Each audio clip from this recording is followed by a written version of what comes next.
ಇವತ್ತು early morning 4 o'clockಗೆ ಎದ್ದು ನಾವು ಫುಲ್ ಫ್ರೆಶ್ ಅಪ್ ಆಗಿ ಮನೆಯಲ್ಲೇ ಅಮ್ಮ ಟೊಮೆಟೊ ಬಾತ್ ಮಾಡಿದರು. 4:30ಗೆಲ್ಲ ಟೊಮೆಟೊ ಬಾತ್ ರೆಡಿಯಾಗಿತ್ತು.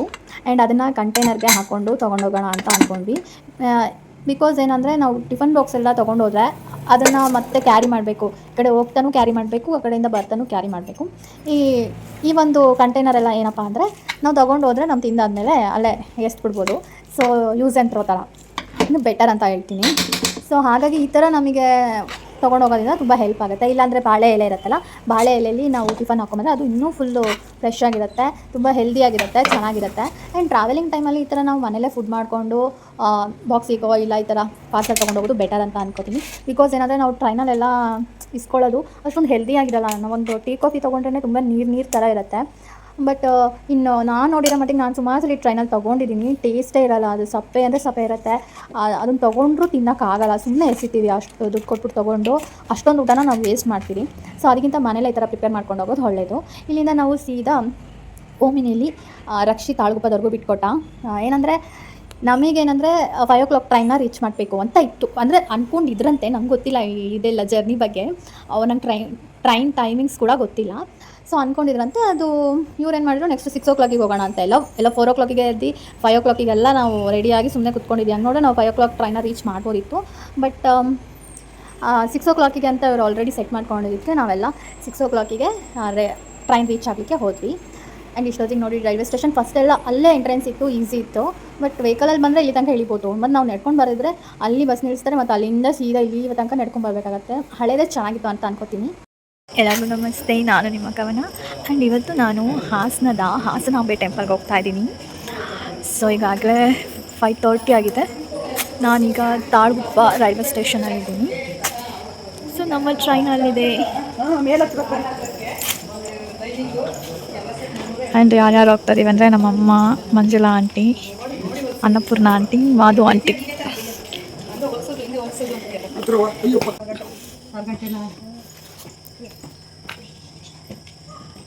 ತಾಳ್ಗುಪ್ಪದಿಂದ ನಾವಿವಾಗ ಟ್ರೈನ್ ಹತ್ತುತ್ತಾ ಇದ್ದೀವಿ. ಆ್ಯಂಡ್ ಬಲ್ಗಲ್ ಇಟ್ಬಿಟ್ಟು ಹತ್ತೋಣ.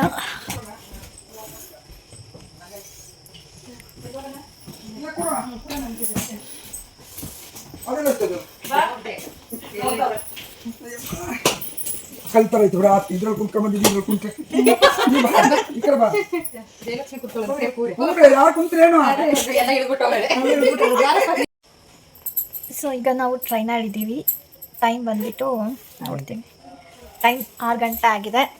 ನಾನು ಫಸ್ಟ್ ಟೈಮ್ ಹೋಗ್ತಾ ಇರೋದು ಆ ಊರಿಗೆ. ಅದು ಇಷ್ಟು ಬೆಳಗ್ಗೆ ಟ್ರೈನಿಗೆ ನಾನು ಹೋಗಿಲ್ಲ, ಇದೇ ಫಸ್ಟ್ ಟೈಮ್ ಹೋಗ್ತಾ ಇರೋದು. ಆ್ಯಂಡ್ ಇವಾಗ ನಾವು ಟ್ರೈನಲ್ಲಿದ್ದೀವಿ.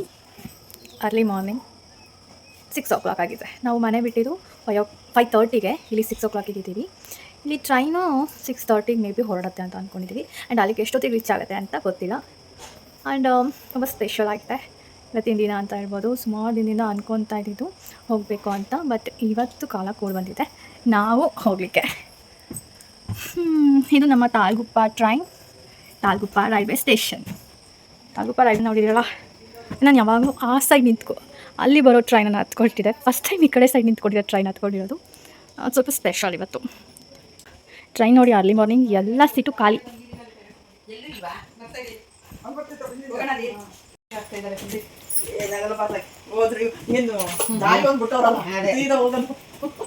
ಆ್ಯಂಡ್ ವಾಶ್ರೂಮಲ್ಲೆಲ್ಲ ನೀರು ಬರ್ತಾ ಇರಲಿಲ್ಲ. ಸೊ ನಾವು ಹೆಣ್ಮಕ್ಳಾಗಿರೋದ್ರೆ ಫಸ್ಟ್ ನೋಡೋದು ಅದು ಎಲ್ಲ ಕಡೆ ನೀರೆಲ್ಲ ವ್ಯವಸ್ಥೆ ಚೆನ್ನಾಗಿದೆಯಾ ಅಂತ. ಆ್ಯಂಡ್ ನೀರು ಬರ್ತಾ ಇರಲಿಲ್ಲ. ಆ ಕಡೆ ಸೈಡ್ ಹೋಗೋದು ಬೇಡ, ಹಿಂಗೆ ಕುತ್ಕೊಳ್ಳೋಣ. ಆ್ಯಂಡ್ ದಾರಿ ಇದೆಯಲ್ಲ ಅಂತ ಆಂಟಿ ಹೇಳ್ತಾ ಇದ್ದಾರೆ. ಆ್ಯಂಡ್ ಇವ್ರ ಫ್ರೆಂಡ್ಸ್ಗಳು ಚೆನ್ನಾಗಿ ಎಂಜಾಯ್ ಮಾಡಿದ್ರು ಅಂತ ಅನ್ಕೊತೀನಿ. ಬಿಕಾಸ್ ಏನಂದರೆ ಇಲ್ಲಿ ಮಾತಾಡೋಕ್ಕೆ ಸ್ಟಾರ್ಟ್ ಮಾಡಿದವರು ಹಾಸನ ಬರೋ ತನಕ ಮಾತಾಡಿದ್ದಾರೆ. ಸೊ ಒಟ ಅಂತ ಅಂದ್ಕೊಂಡು ಬಂದಿದ್ದಾರೆ. ಅಂದರೆ ಇಡೀ ಟ್ರೈನಲ್ಲಿ ಇವ್ರದೇ ವಾಯ್ಸ್ ಜಾಸ್ತಿ ಇತ್ತು. ಈಗ ಟ್ರೈನ್ ಮೂವ್ ಆಗ್ತಾ ಇದೆ. ಅಂದರೆ ನಾನು ಅವ್ರ ಜೊತೆ ಹೋಗಿರೋದು first time.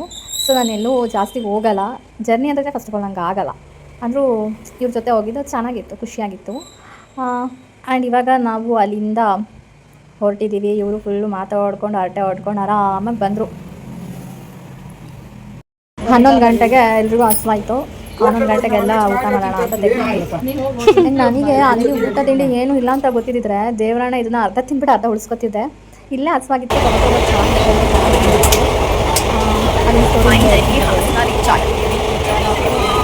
Finally Hassan reach ಆಗಿದ್ದೀವಿ. ನಾವು ಸ್ವಲ್ಪ ಹೊತ್ತು ಟ್ರೈನ್ ಸ್ಟಾಪ್ ಆಗಿದೆ.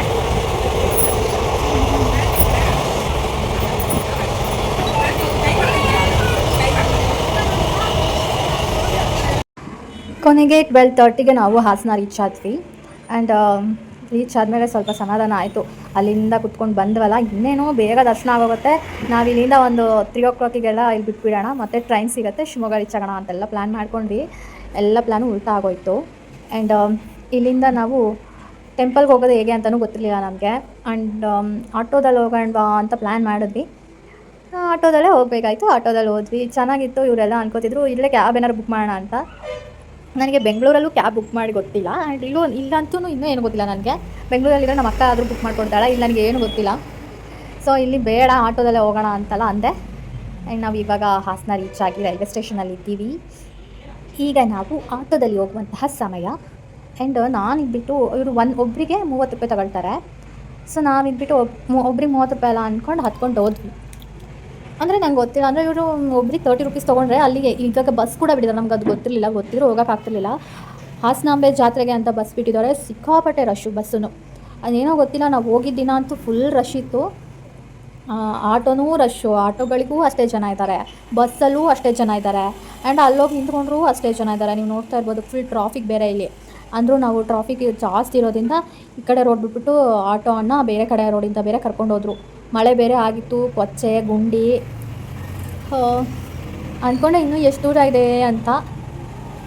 ಇಲ್ಲಿ ನಾರ್ಮಲ್ ವೆಹಿಕಲ್ಸ್ಗಿಂತ ನಾನು ನೋಡ್ದಂಗೆ ಪೊಲೀಸ್ ವೆಹಿಕಲ್ಸೇ ಜಾಸ್ತಿ ಇತ್ತು. ಎಲ್ಲಿ ನೋಡಿದ್ರು ಪೊಲೀಸ್ ಜೀಪು, ಪೊಲೀಸ್ ಬಸ್ಸು ಇದೇ ಇತ್ತು. ಇಲ್ಲಿ ನೋಡ್ತಾ ಇದ್ದೀರಲ್ಲ, ಅದು ಗ್ರೀನ್ ಕಲರ್ ಬಸ್ಸು, ಅದು ಜಾತ್ರೆಗೆ ಬಿಟ್ಟಿದ್ದಂತಹ ಬಸ್ಸು.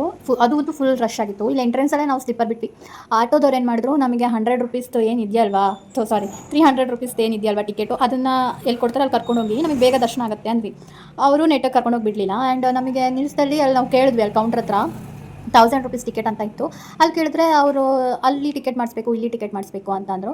ಫೈನಲಿ ಎಲ್ಲಿ ಟಿಕೆಟ್ ಮಾಡಿಸ್ಬೇಕು ಅಂತಲೂ ಗೊತ್ತಾಗಲಿಲ್ಲ. ಆ ರಶಲ್ಲಿ ಇದೊಂದೇ ಸೌತೆಕಾಯಿ ಒಂದೇ ನಮಗೆಲ್ಲರಿಗೂ ದಾಹ ತೀರಂಗಾಗಿದೆ, ಅದೊಂದೇ. ಸಿಕ್ಕಾಪಟ್ಟೆ ರಶ್ಶು, ಸಿಕ್ಕಾಪಟ್ಟೆ ಜನ. ನಾವು ಅಲ್ಲಿಂದ ಈ ಧರ್ಮದರ್ಶನದ ಏರಿಯಾ ಇದೆಲ್ಲ, ಅಲ್ಲಿ ಬರಲಿಕ್ಕೆ ನಮಗೆ ಇಲ್ಲ ಅಂದರೂ 2 hours ತೊಗೊಂಡಿದ್ದೀವಿ. ನಾವು ಅಲ್ಲಿಂದ ನಡ್ಕೊಂಡು ಬಂದಿದ್ದೆ. ಇಷ್ಟು ಸ್ಪೀಡಾಗಿ ನಡೆದ್ರು ಅಷ್ಟು ಜನ ಇದ್ದಾರೆ. ನಡೀತಾನೇ ಇದ್ದೀವಿ. ಆ್ಯಂಡ್ ಏನು ಗೊತ್ತಾ, ಇಲ್ಲಿ ಒಳಗಡೆ ಬಂದುಬಿಟ್ರೆ ಹೊರಗಡೆ ಹೋಗೋಕ್ಕೆ ಜಾಗ ಇಲ್ಲ. ಆ್ಯಂಡ್ ವಾಶ್ರೂಮ್ಗೆ ಹೋಗ್ತೀವಿ ಅಂದ್ರೂ ಆ ಕೆಲವೊಂದು ಪ್ಲೇಸ್ಗಳಲ್ಲಿ ಗೇಟ್ ಇದೆ, ಅಲ್ಲಿ ಮಾತ್ರ ಇಳ್ಕೊಂಡು ಹೋಗಬೇಕಾಗತ್ತೆ. ಇನ್ನು ಒಂದ್ಸಲಿ ನೀವು ಕ್ಯೂನಲ್ಲಿ ನಿಂತ್ಕೊಂಡಿರಿ ಅಂದರೆ ಹಿಂದೆನೂ ಹೋಗೋಕ್ಕಾಗಲ್ಲ, ಮುಂದೆನೂ ಹೋಗೋಕ್ಕಾಗಲ್ಲ. ಅಲ್ಲಿ ಮಧ್ಯ ಜಗಳ, ನಮ್ಮ ಲೈನಿಂದ ಮುಂದೆ ಹೋಗ್ಬಿಟ್ರು, ಇವ್ರು ಮುಂದೆ ಹೋಗ್ಬಿಟ್ರು ಅಂತ. ಸಿಕ್ಕಾಪಟ್ಟೆ ನಡೆದು ಬೇಜಾರಾಗೋಯಿತು. ಆ್ಯಂಡ್ ಅಲ್ಲಿ ಸಾಂಗ್ ಹೇಳೋಕ್ಕೆ ಒಂದು ಟೀಮ್ ಬಂದಿತ್ತು.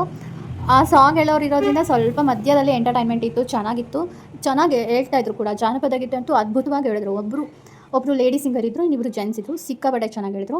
ಅದೊಂದೇ ಅಲ್ಲಿ ಎಂಜಾಯ್ಮೆಂಟ್ ಅಂತ, ಸ್ವಲ್ಪ ಮೈಂಡ್ ರಿಲೀಫ್ ಆಗಲಿಕ್ಕೆ ಅಂತ ಇತ್ತು ಅಷ್ಟೇ, ಬಿಟ್ಟರೆ ಇನ್ನೇನೂ ಇರಲಿಲ್ಲ. ಆ್ಯಂಡ್ ಏನಂದರೆ 6 hours ತನಕ ಅವರಲ್ಲಿ ವೆಯ್ಟ್ ಮಾಡಿಸ್ತಾರೆ. ಅಂದರೆ 12:30 1 o'clock ನಾವು ಅಲ್ಲಿದ್ದೀವಿ. ಅಷ್ಟು ಅವರ್ ವೆಯ್ಟ್ ಮಾಡಿಸ್ತಾರೆ ಅಂದರೆ, ಸೊ ಅಲ್ಲೇನಾದ್ರು ಮಧ್ಯದಲ್ಲಿ ಊಟಕ್ಕೆ ಅಟ್ಲೀಸ್ಟು ಎಲ್ಲ ಕಡೆ ನೀರು ಬಾಟ್ಲಿ ಇಟ್ಬಿಟ್ರೇ ಆಗಲ್ಲ. ಅಲ್ಲಿ ಬಿಸ್ಕೆಟ್ ಬಿಟ್ಟರೆ, ಈ ಸೌತೆಕಾಯಿ ಬಿಟ್ಟರೆ ಬೇರೆ ಏನೂ ಇಲ್ಲ. ಅದು ನೀವು ಮಂಡಕ್ಕಿ ಮಾಡ್ತಾರೆ, ಸೌತೆಕಾಯಿ ಹಚ್ತಾರೆ, ಅವ್ರು ತೊಗೊಬರೋದು ನೋಡಿದ್ರೆ ನಿಜ ತಿನ್ನೋಕ್ಕೂ ಮನಸ್ಸಾಗಲ್ಲ. ನಾವು ಮಧ್ಯ ಲೈನಲ್ಲಿದ್ದಾಗ ತೊಗೊಂಡಿದ್ದು. ಅವ್ರು ಆಮೇಲೆ ಹೋಗ್ತಾ ಅವ್ರು ಹೆಚ್ಚೋದೆಲ್ಲ ನೋಡಿದ್ವಿ. ಅಯ್ಯೋ ಫುಲ್ ಕ್ಲೀನೇ ಇಲ್ಲ, ಆ ಲೆವೆಲ್ಗೈತೆ. ಇವರು ಮಧ್ಯ ಏನೋ ಪ್ರಸಾದನ ಫುಲ್ ಎಂಡಿಗೆ ಇಟ್ಕೊಂಡವ್ರೆ. ಅಂದರೆ ದೇವಸ್ಥಾನ ಎಲ್ಲ ದರ್ಶನ ಆಗಿ ಅದಾದಮೇಲೆ ಎಂಡಿಂಗಲ್ಲಿ ಪ್ರಸಾದ ಕೊಡೋ ಅಂಥದ್ದು ಇಟ್ಕೊಂಡಿದ್ದಾರೆ. ಹಂಗೆ ಮಾಡಬಾರ್ದಿತ್ತು. ಮಿಡಲಲ್ಲಿ ಊಟದ ಟೈಮಿಗೆ ಅಂದಾಗ ಒಂದೇ ಒಂದು ಪ್ಲೇಸ್ನ ಅದಕ್ಕೆ ಇಟ್ಕೊಂಡು ಹೊರಗಡೆ ಏನು ಪ್ರಸಾದ ಕೊಡ್ತಾರಲ್ಲ ಅದನ್ನ ಮಿಡಲಲ್ಲೇ ಕೊಟ್ಟಿದ್ರೆ ಚೆನ್ನಾಗಿರೋದು. ಮಧ್ಯ ಮಜ್ಜಿಗೆ ಕೊಟ್ಟರು, ಅದು ಕೂಡ ಸುಮಾರು ಜನಕ್ಕೆ ಸಿಗಲಿಲ್ಲ. ಆ್ಯಂಡ್ ನಾವು ಇವಾಗ ದೇವಸ್ಥಾನದ ಒಳಗೆ ಬಂದ್ವಿ. ತುಂಬ ಅಲಂಕಾರ ಎಲ್ಲ ತುಂಬ ಚೆನ್ನಾಗಿದೆ ನೋಡೋಕ್ಕೆ, ಅಷ್ಟು ಸೊಗಸಾಗಿದೆ. ಆ ದೇವಸ್ಥಾನ ನೋಡೋಕ್ಕೂ ಅಷ್ಟೇ ಅಷ್ಟು ಚೆನ್ನಾಗಿದೆ. ಬಟ್ ಅಲ್ಲಿ ನಮಗೆ ನೆಟ್ಟಿಗೆ ನೋಡೋಕ್ಕೂ ಬಿಡೋಲ್ಲ. ಮುಂದೋಗಿ ಅಂತ ಕಿರಿಚಾಡ್ತಾ ಇರ್ತಾರೆ. ಅಷ್ಟುವರೆಗೆ ನಿಂತ್ಕೊಂಡಿದ್ದೀವಿ ನಾವೊಂದು ದೇವಸ್ಥಾನ ನೋಡಲಿಕ್ಕೆ. ಅದೊಂದು ಅಂದರೆ ನೆಮ್ಮದಿಯಾಗಿ ನೋಡೋಕ್ಕೂ ಬಿಡೋಲ್ಲ, ಅಂದರೆ ಅದು ಚೆನ್ನಾಗಿರಲ್ಲ. ಅಲ್ಲಿ ದೇವ್ರ ಮುಂದೆ ಏನು 1 ಸೆಕೆಂಡ್ ಇರ್ತಾರೆ, ಹಾಕೊಂಡು ಹೇಳೋದು ಬಿಸಾಕ್ತಾರೆ. ಇವ್ರು ಏನಂದರೆ ಜಾಸ್ತಿ ಒಂದು ಪೊಲಿಟಿಷಿಯನ್ಸು, ಆ್ಯಕ್ಟರ್ಸು ಇವ್ರಿಗೆ ಜಾಸ್ತಿ ಪ್ರಿಫರೆನ್ಸ್ ಕೊಡ್ತಾರೆ. ಆ್ಯಂಡ್ ಸಾಮಾನ್ಯ ಜನರಿಗೆ ಅಲ್ಲಿ ಅಷ್ಟೊಂದು ಏನು ಬಿಡ್ದೇನೆ ಇಲ್ಲೆಲ್ಲ ನೋಡಿ ನಿಲ್ಲಕ್ಕೆ ಬಿಡೋಲ್ಲ. ಜಾಗ ನೋಡಿ ಅಷ್ಟು ಚೆನ್ನಾಗಿದೆ. ನಾವೊಂದು ಫೋಟೋ ತೊಗೊಳಕ್ಕೆ ಬಿಡೋಲ್ಲ. ಬಟ್ ಅಲ್ಲೇನಂದರೆ ಅಲ್ಲಿ ಒಳಗಡೆ ವರ್ಕ್ ಮಾಡೋ ಪೊಲೀಸ್ ಇರ್ಬೋದು, ಅವ್ರದ್ದು ಎಂಪ್ಲಾಯೀಸ್ ಇರ್ಬೋದು, ಅವ್ರಿಗೆಲ್ಲ ಫೋಟೋಸ್ ತೊಗೊಳಕ್ಕೆಲ್ಲ ಬಿಡ್ತಾರೆ. ಆಮೇಲೆ ನಮಗೆ ದರ್ಶನವೂ ಅಷ್ಟೇ 1 ಸೆಕೆಂಡ್ ನೋಡಿದ್ವಿ, ಹಿಂಗೆ ಬಂದ್ವಿ. ತಿರುಪತಿಲಾದರೂ 1 ಸೆಕೆಂಡ್ ಬಿಡ್ತಾರೆ ನೋಡೋಕ್ಕೆ, ಇಲ್ಲ ಆ ಥರನೂ ಇರಲಿಲ್ಲ. ಇದೇ ಪ್ರಸಾದನ ಇವರು ಮಧ್ಯ ಎಲ್ಲಾದರೂ ಕೊಟ್ಟಿದ್ರೆ ನಿಜ ಆ ಸಣ್ಣ ಮಕ್ಕಳು ಮುಖ ನೋಡೋಕ್ಕಾಗ್ತಿರ್ಲಿಲ್ಲ. ಅವರು ಸ್ವಲ್ಪ ಸಮಾಧಾನ ಆಗಿ ತಿಂದಿರೋರು. ಆ್ಯಂಡ್ ಅಲ್ಲಿಂದ ಹೊರಗಡೆ ಬಂದಮೇಲೆ 7 o'clock ಆಗಿತ್ತು ನಮಗೆ ಟೈಮಿಂಗ್ಸು. 7 o'clock 7:30 ಆಗಿತ್ತು ಅನ್ಕೋತೀನಿ. ಸೊ ಅಲ್ಲಿಂದ ಹೊರಗೆ ಬಂದ್ವಿ. ಅಷ್ಟು ಊರಿಂದ ನಡ್ಕೊಂಬರ್ತಾಯಿದ್ವಿ ಚಪ್ಪಲಿ ಹಾಕೊಳ್ಳೋಣ ಅಂತ. ನೋಡಿದರೆ ಚಪ್ಪಲಿನೇ ಇಲ್ಲ. ಚಪ್ಪಲಿ ಅಂತೂ ಅಲ್ಲಿ ಯಾರ್ಯಾರು ಚಪ್ಪಲಿ ಬಿಟ್ಟಿದ್ರೋ ಎಲ್ಲ ಲಾರಿ ಮಾಡಿಕೊಂಡು ಬೇರೆ ಕಡೆ ಹಾಕ್ಬಿಟ್ಟಿದ್ದಾರೆ. ಆ್ಯಂಡ್ ನೀವು ಬೇರೆ ಕಡೆ ಎಲ್ಲ ಎಸೆಯೋಕ್ಕಿಂತ ನೀಟಾಗಿ ಅಲ್ಲೊಂದು ಗೈಡ್ ಮಾಡಿದರೆ, ಎಲ್ಲರೂ ಕೌಂಟ್ರ್ ಥರ ಮಾಡಿದರೆ ಎಲ್ಲ ಅಲ್ಲೇ ಚಪ್ಪಲಿ ಬಿಡೋರು. ಅಲ್ಲಿ ಗೈಡ್ ಮಾಡೋರೇ ಯಾರೂ ಇಲ್ಲ ಕರೆಕ್ಟಾಗಿ. ಅಷ್ಟೊಂದು ಜನ ಪೊಲೀಸರೇ, ಅಷ್ಟೊಂದು ಜನ ಸೆಕ್ಯೂರಿಟಿಗಳಿದ್ದಾರೆ. ಅಂತ ಏನು ಶಿಸ್ತೊಂದು ಕಾಪಾಡ್ತಿದ್ರು ಅಷ್ಟೇ. ಕ್ಲೀನಿಂಗು, ಎಲ್ಲೂ ಕಸ ಬೀಳ್ದಂಗೆ ಶಿಸ್ತೊಂದಿತ್ತು ಅಷ್ಟೇ. ಅದು ಬಿಟ್ಟರೆ ಇನ್ನೇನು ಇರಲಿಲ್ಲ. ಇನ್ನೂ ಇಂಪ್ರೂವ್ಮೆಂಟ್ಸ್ ತುಂಬ ಆಗಬೇಕು ಹಂಗೆ ನೋಡಿದ್ರೆ ಈ ವಿಚಾರದಲ್ಲಿ ನಾನು ಹೇಳೋದು. ಒಂದು ಅಷ್ಟು ಜನ ಪಾಪ ಈಗ ನಾನು ಸೇರಿ ಮತ್ತು ಮಿಕ್ಕಿದ ಜನ ಸೇರಿ ಅಷ್ಟು ವೆಯ್ಟ್ ಮಾಡ್ತಾರೆ ಅಂದರೆ, ಅವರಿಗೂ ಒಂದು ದೇವಸ್ಥಾನ ನೋಡೋಕ್ಕೇ ಅಷ್ಟು ದೂರದಿಂದ ಬಂದಿದ್ದಾರೆ. ಎಲ್ಲ ದೂರದ ಊರಿಂದ ಬಂದಿರೋದು. ಅವ್ರಿಗೆ ಸ್ವಲ್ಪ ನೋಡೋಕ್ಕಾದ್ರೂ ಟೈಮ್ ಕೊಡಬೇಕು. ಒಂದು ಸೆಕೆಂಡ್ ಅಲ್ಲಿ ಏನಿದೆ ಒಳಗಡೆ ಅಂತಲೇ ಗೊತ್ತಾಗಲಿಲ್ಲ, ಆ ಲೆವೆಲಿಗೆ ದಬ್ಬಿಟ್ರು. ನಿಂತ್ಕೊಳ್ಳೋಕ್ಕೆ ಬಿಡಲ್ಲ ಅಲ್ಲಿ, ಆ ಥರ ಮಾಡಿಬಿಟ್ರು. ಆ್ಯಂಡ್ ಫೈನಲಿ ಹೊರಗೆ ಬಂದ್ವಿ. ಊಟ ಮಾಡೋಣ ಅಂತ ಅಂದ್ಕೊಂಡ್ವಿ. ಊಟ ಮಾಡೋಕ್ಕೋದ್ರೆ ಆ ಹೋಟೆಲಲ್ಲಿ ಒಣಗೋಗಿರೋ ದೋಸೆ, ಹುಳಿ ಬಂದಿರೋ ದೋಸೆ, ಒಣಗೋಗಿರೋ ಇಡ್ಲಿ, ಚಪಾತಿ ಇದೇ ಇತ್ತು. ಹಂಗಾಗಿ ಬೇರೆ ಕಸ್ಟಮರ್ ಜಗಳ ಆಡ್ತಾಯಿದ್ರು. ನಾವು ಇಲ್ಲಿ ಊಟ ಮಾಡೋದು ಬೇಡ ಅಂದ್ಕೊಂಡು ಬಂದ್ವಿ. ಇದಾದಮೇಲೆ ನಮಗೆ 8:30 ಆಗಿತ್ತು ನಾವು ಬಸ್ ಸ್ಟ್ಯಾಂಡಿಗೆ ಬಂದಾಗ. ಹೆಂಗೆ ಹೋಗಬೇಕು ಏನು ಅನ್ನೋದು ತುಂಬ ಕನ್ಫ್ಯೂಷನ್ ಆಗಿಬಿಟ್ಟು, ಬಸ್ ಅಂತೂ ಇಲ್ಲ ಅಲ್ಲಿ. ಕೊನೆಗೆ ನಮಗೆ ಒಂದು ಅರಸೀಕೆರೆ ಬಸ್ ಸಿಕ್ತು, ಅದನ್ನು ಹತ್ಕೊಂಡ್ವಿ. ಅರಸೀಕೆರೆಯಿಂದ ನಾವು ಶಿವಮೊಗ್ಗ ಬಂದ್ವಿ. ಶಿವಮೊಗ್ಗ ಬಂದು ಅಲ್ಲಿಂದ ಶಿವಮೊಗ್ಗದಿಂದ ನಮಗೆ 12:30ಗೆ ಸಾಗರ ಬಸ್ ಸಿಕ್ತು. ಆಮೇಲೆ ಸಾಗರ ಬಂದಮೇಲೆ ನಾವು ತಾಳಗುಪ್ಪದವರೆಗೂ ಸಿಕ್ತು. ಅದಾದಮೇಲೆ ನಾವು ತಾಳಗುಪ್ಪ ಬಂದು ಅಲ್ಲಿಂದ ನನ್ನ ತಮ್ಮ ಸುಮಿತಾ ಮತ್ತು ರಕ್ಷೆ ಇಬ್ಬರು ಬಂದು ಓಮಿನಲ್ಲಿ ಕರ್ಕೊಂಡು ಹೋದರು. ಚೆನ್ನಾಗಿತ್ತು, ಒಂಥರ ಡಿಫ್ರೆಂಟಾಗಿತ್ತು. ನನ್ನ ವೀಡಿಯೋ ಇಷ್ಟ ಆಗಿದ್ರೆ ಲೈಕ್ ಮಾಡಿ. Thank you.